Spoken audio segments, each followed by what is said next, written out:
ఆచి chicken masala pan India వ్యాప్తంగా dragon రికార్డుల మోత. ఫ్యాన్స్ అయితే సంబరాల్లో బిజీ.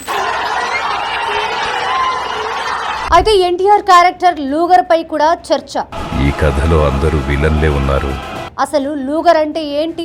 ఈ డీటెయిల్స్ మీకోసమే. Dragon first glimpse pan India లెవెల్లో హైయెస్ట్ రికార్డు వ్యూస్ తో దూసుకుపోతోంది. అయితే గ్లిమ్స్ రిలీజ్ అయినప్పటి నుంచి ఫ్యాన్స్, ఫిలిం సర్కిల్స్ తో పాటు నెటిజన్లలో ఆసక్తికరమైన చర్చ నడుస్తోంది. ప్రశాంత్ నీల్ తన గత చిత్రాలైన కేజీఎఫ్, రాకీ బాయ్, సలార్లో దేవా లాంటి మాస్ పేర్లని ఫిక్స్ చేస్తే ఎన్టీఆర్ పోషిస్తున్న క్యారెక్టర్ పేరు లూగర్ అని రివీల్ చేశారు. దీంతో ఆ పేరు వెనుక ఉన్న మర్మం ఏంటి అని వాళ్ళంతా గూగుల్లో కూడా తెగ వెతికేస్తున్నారు. గూగుల్ సమాచారం ప్రకారం లూగర్ అనేది సాధారణ పేరు కాదు.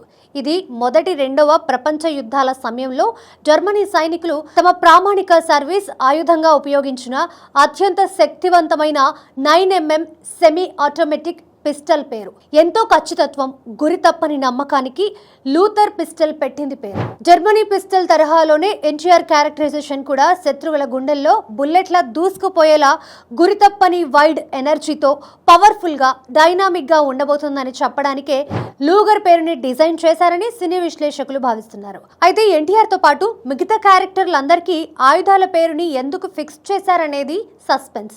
ఎన్టీఆర్ కెరీర్ లోనే హైయెస్ట్ బడ్జెట్ తో తెరకెక్కుతున్న డ్రాగన్ ని మైత్రి మూవీ మేకర్స్, ఎన్టీఆర్ ఆర్ట్స్ సంయుక్తంగా నిర్మిస్తున్నాయి. జూన్ 11, 2027 వరల్డ్ వైడ్ గా టేక్ ఆఫ్ కానుంది.